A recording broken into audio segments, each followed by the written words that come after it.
Pilgrim's Progress by John Bunyan, Chapter 3. Christian loses book at the Restful Arbor. Now, about halfway up the hill was a pleasant arbor, a place for rest for weary travelers made by the Lord of the hill. Here Christian sat down to rest. He began to take pleasure in the good coat that was given him at the cross and to enjoy reading from his book. So, pleasing himself for a while, he dozed, and the book dropped from his hand. Soon he fell sound asleep, which detained him until almost night. Then he heard a voice: "Go to the ant, thou sluggard. Consider her ways and be wise." Startled, he awoke and hastened on his way. At the top of the hill, two men came running to meet him. One was Timorous, and the other Mistrust. Christian called out to them, "Sirs, what is your trouble? You run the wrong way." Timorous answered that they were on their way to the city of Zion when they came up to a most dangerous place. He said, "It seems that the farther we go to, the more dangerous it becomes, so we're going back." "Yes," said Mistrust. "We saw just ahead of us a couple of lions. Whether they were asleep or awake, we do not know, but we felt sure if we got near them, they would tear us to pieces." Christian said, "You make me afraid, but where shall I go to be safe?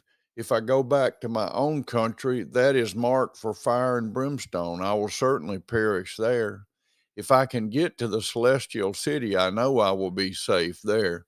So I must venture on. To go back is nothing but death. To go forward is fear of death, but life everlasting is beyond that. Therefore I will still go forward." So Mistrust and Timorous ran back down the hill, and Christian went on his way.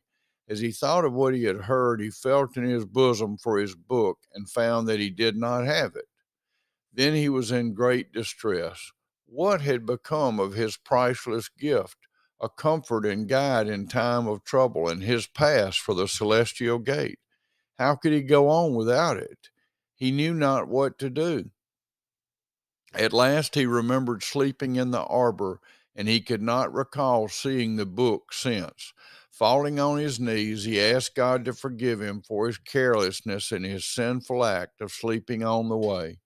With a heart full of regret and fear, he went back looking for his book, sighing, weeping, doubting that he would ever find it, and if not, that there was any hope for him. When he came inside the arbor built by the good Lord to give lonely, weary, exhausted travelers a little rest so that they might continue their journey, he cried, "O wretched man that I am, that I should sleep in the daytime in the midst of difficulty, indulging the flesh, using for my own selfish ease that which the Lord erected, only to relieve wayworn pilgrims." How many extra steps have I taken in vain? This is what happened to Israel. For their sins, they were sent back again by the way of the Red Sea to wander 40 years in the wilderness. How far I might have been by now, journeying with delight, had it not been for my sinful sleep. And night is coming on and may overtake me on this difficult hill. Oh, that I had not slept! By this time he had come to the arbor, and not seeing his book, he sat down and wept.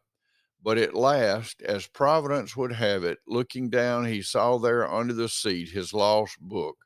Then his sadness turned to gladness, and he thanked God for leading him back and showing him where he had dropped his valuable book. Now he placed it in his bosom and hurried up the mountain.